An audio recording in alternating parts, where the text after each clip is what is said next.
તો દ્વારકામાં અકસ્માતમાં એકનું મોત નીપજ્યું છે। ખંભાળિયા ભાણવડ રોડ પર ગમખ્વાર અકસ્માત સર્જાયો છે। બોલેરો અને ટ્રક વચ્ચે અકસ્માત સર્જાયો છે। ચાલકે કાબુ ગુમાવતા બોલેરો ખેતરમાં ઉતરી ગઈ।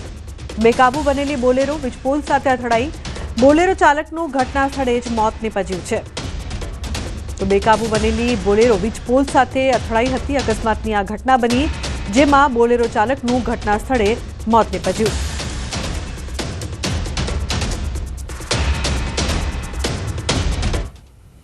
તો વલસાડ જિલ્લામાં ભગવાન બિરસા મુંડાની 150મી જન્મ જયંતિની ધામધૂમપૂર્વક ઉજવણી કરવામાં આવી।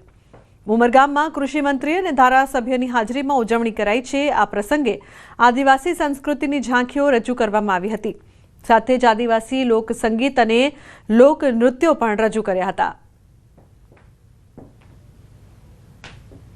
ભગવાન બિરસા મુંડાની જન્મજયંતિ નિમિત્તે એક યાત્રા કાઢીને સમગ્ર આદિવાસી વિસ્તારની અંદર જનજાગૃતિનું કામ નહીં પણ આવા મહાન પુરુષોની દિવસોને જોડીને અલગ અલગ પ્રકારે સેવા સેતુ, આરોગ્યલક્ષી કાર્યક્રમ, સ્વચ્છતાલક્ષી કાર્યક્રમ એ ગામે ગામ કરીને સાચમાં શ્રદ્ધાંજલિ આપવાનું કામ કર્યું છે।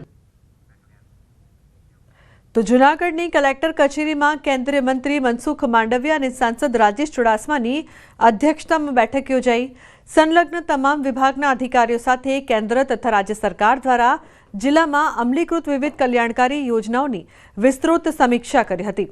આ બેઠકમાં વિકાસલક્ષી પ્રશ્નો, સરકારની વિવિધ યોજનાઓના તબક્કામાં ભૌતિક સિદ્ધિ, ફાળવેલા લક્ષ્યાંક પૂર્ણ થયેલા કામો, પ્રગતિ હેઠળના કામો, પૂર્ણ ન થયેલા કામો અંગે ચર્ચા।